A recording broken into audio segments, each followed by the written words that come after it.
Namaskar, Nileshok, and this is another session of Dr. No Shorts. This would be session number 8, and we continue looking at the archaeology evidence, immensely rich archaeology evidence for the flooding and destruction of Krishna's Dwarka from around the world.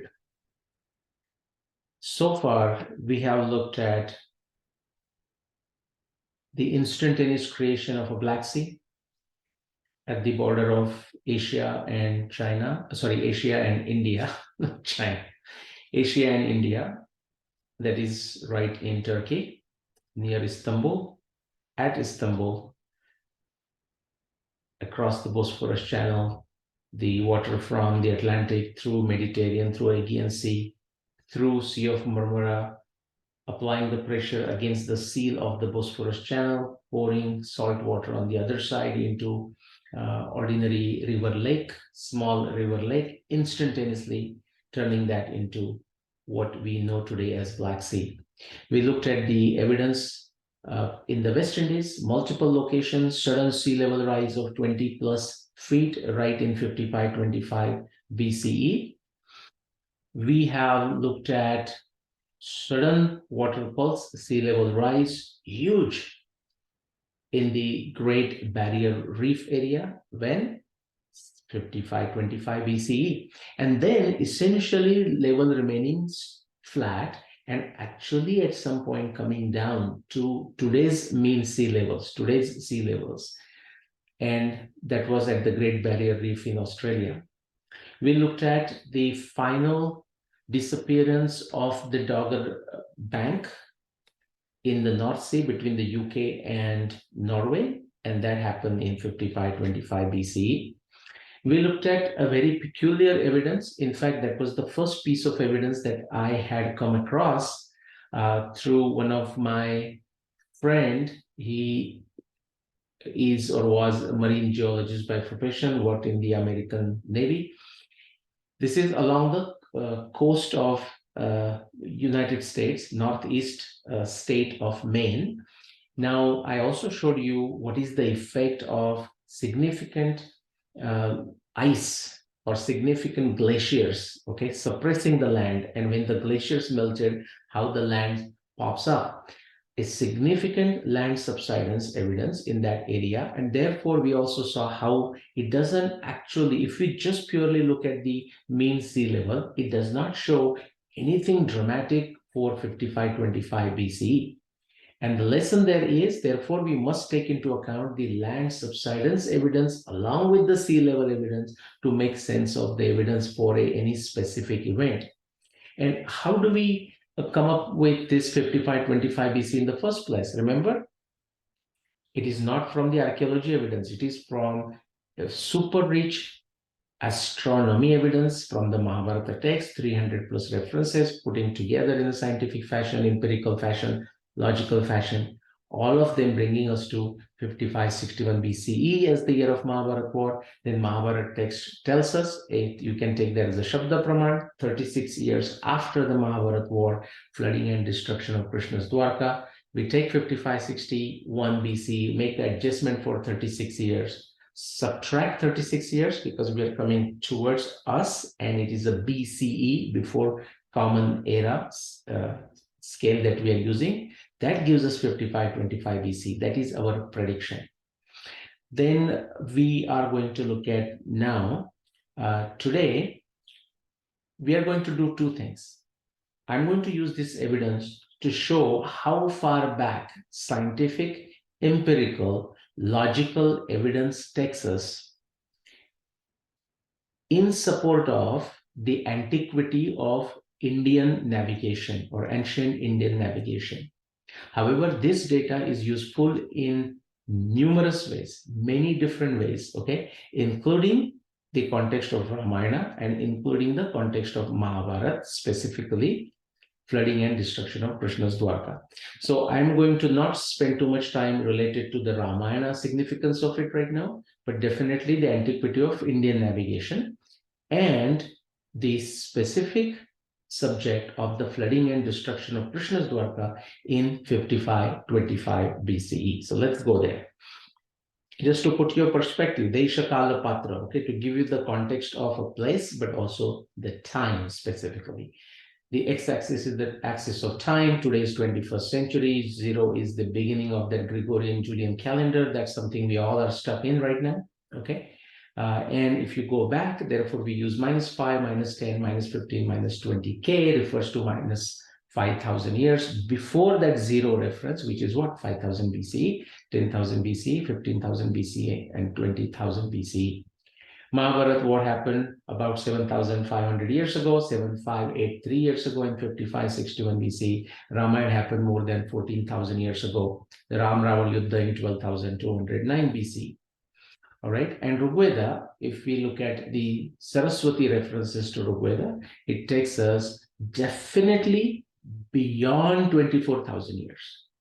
So we are not saying Rigveda began or Rigveda was composed 24,000 years ago. No, if you say that, that's utterly wrong information. All we are saying is Rigveda is definitely older than 24,000 years. Okay. Now it may have some sukta which could have. There is enough reason for us to say that they became part of Rigveda after 24,000 years. But there are older portions which we don't know exactly how far back they go. Definitely, safely we can say, because we feel very confident based on the scientific and empirical evidence, definitely more than 24,000 years. Now, this framework is important for you to understand, to connect the empirical evidence for ancient navigation that I'm going to share. Quickly, using the evidence that I showed you, or the timeline or the sheet anchors I showed you on the previous page, when myself, Rupa Bhattiji, and many, or rather few other researchers, when we started exploring, what you see on the picture, see on the screen right now, you will not be able to read everything. Therefore, you need to buy India, the India yearbook, okay, published by mind.net.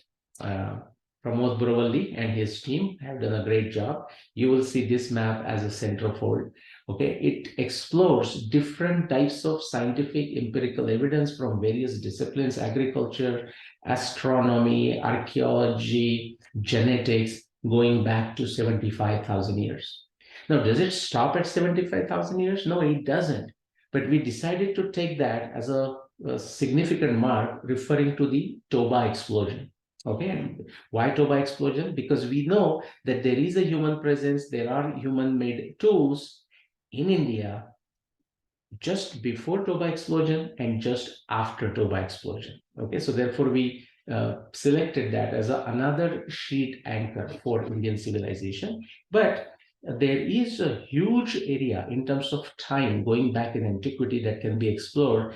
And right now, this is a tentative map going back to as far as 220,000 years. Okay, this is a map. This is a work of Rupa Bhattiji. Actually, the map is created by her. Okay, so it's just an amazing map there. All right, now bring this context. Against this, we can always talk of only the evidence that we have. This is a point lost on many. They will say, where is the evidence for X, and where is the evidence for Y, and where is the evidence for Z? Okay, they don't even understand the ABCs of archaeology. You can talk about the evidence that you have. You cannot talk about the evidence that you do not have. No, you can take an axe and start digging, for heaven's sake. Okay, don't ask others. If you are curious and if you really care, then start digging. But asking others is a pure waste of time. It is idiotic thing beyond any comparison. Okay, so keep that in mind. Don't ask such foolish questions.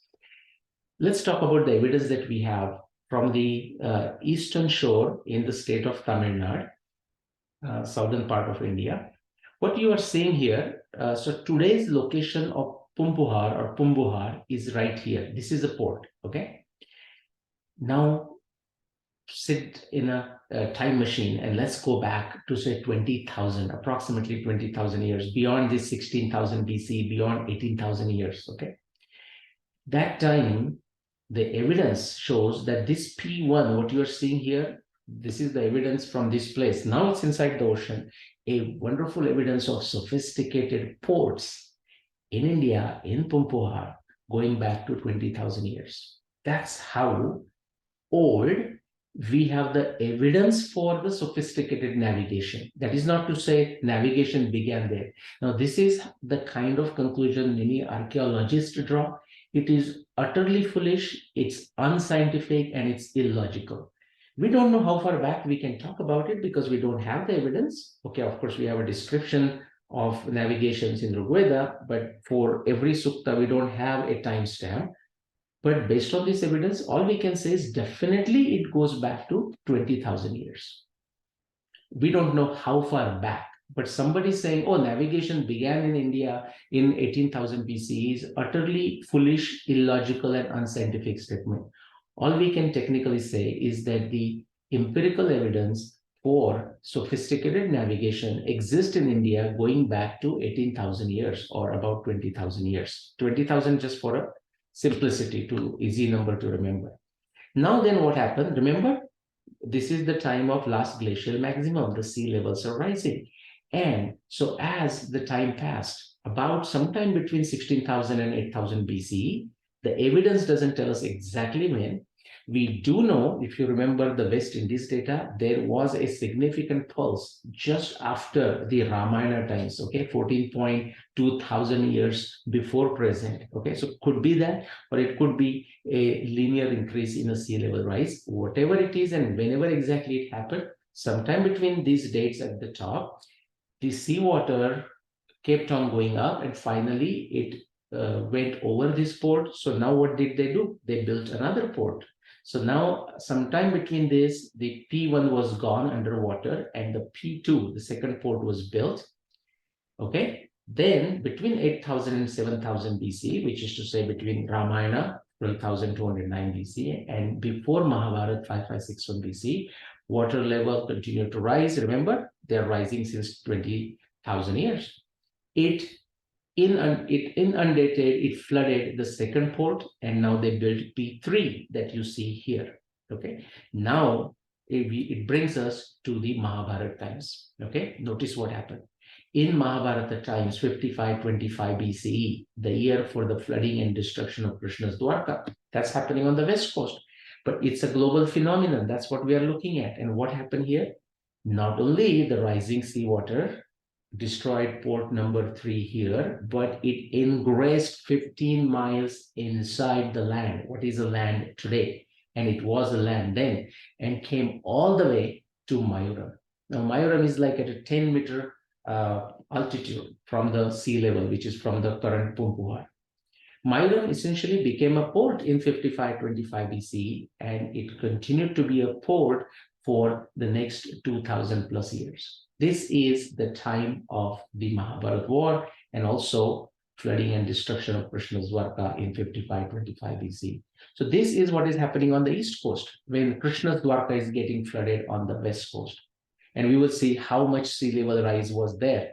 Here we don't have a quantification, but when we see in future, we will see how significant was the sea level rise. Now what happens? Water has come inside 15 miles. Mayuram has become a port.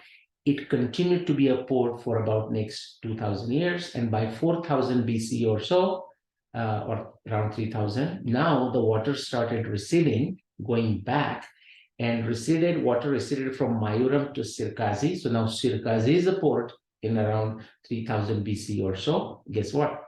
Between 3,000 BC to 2,000 BC or so, water is receding further. It's regressing, going back towards the ocean. Okay, so now the port got moved from Sirkazi to Nangur. So from Mayuram to Sirkazi to Nangur. And by the time of 500 BCE, the Greek times, finally the Greek children have woken up and they have started doing some things. This is the time of Thales, Anaximander, Xenophanes, and afterwards Plato and Socrates and whatnot. By that time, the glorious time of India has gone through like 20,000, 30, 40, 50,000 years. And now, finally, they come to Pumpuhar. And we see Greek seals and even Saraswati Sindhu civilization seals at this, dating to this time, 500 BC and 1000 BC and so on in this area. All right. And that's it. So it comes back to that. So if we have to quickly summarize, okay, navigation technology in India belongs to deep antiquity from Vedic times. Recent archaeology evidence. This is paper from 2020. Phenomenal work of Professor Ramaswamy, that is from Tamil Nadu, one of the university in Tamil Nadu. Recent archaeology evidence points to 20,000 plus years and beyond of sophisticated navigation in India. Okay, now that should tell you how deep is the technology of a navigation in India. Okay, this has a great significance for Ramayana, but because of the time limitation, I'm not going to talk about it. But what I do want to talk about is its relevance for the flooding and destruction of Krishna's Dwarka in 5525 BCE. Remember, the water level is continuously rising. Sea level water is continuously rising from about 20,000 years ago. Okay, that's the timing of the last glacial maximum. And since then, waters are rising. First, the P1, the port 1 near Pumpuhar was gone because of the rising sea levels. Okay, then P2 was gone. And P3 was gone in 5525 BC. Not only the port was gone, but the increase in the seawater level was so significant, not only destroyed the third port, we call P3 in the map, but seawater ingressed inside the land for 15 miles. And in terms of the sea level rise, about 10 meters. Okay. Mayuram, which is now a landlocked place 15 miles inside the ocean from the Ganga Sagar Bay of Bengal, that time was a port. Okay, and from this 5525 BC, it became a port, it remained a port for next 2000 plus years. When finally the water started receding, okay, and beginning say 4000 BC or after, the waters from Mayuram, they receded towards like Sirkazi, then finally towards Nangur, and finally towards current location of Pumpuhar by 500 BCE or so. Okay, significant evidence. Now here we don't have the specific water levels, but do notice the trend. Okay, which is what? Sudden peak in 5525 BC, water stays there for 2000, 3000 years, and then starts receding, coming down to today's level. Okay, very important to remember, consistent evidence around the world. Okay, and Mayuram was essentially, as I said, became a seaport for the next 2000 plus years post 5525 BCE. And the current sea levels at Pumpuhar that you see reach around 500 BCE. That's it, guys. All right, I'll see you soon in another episode of Dr. No Shorts. Namaskar.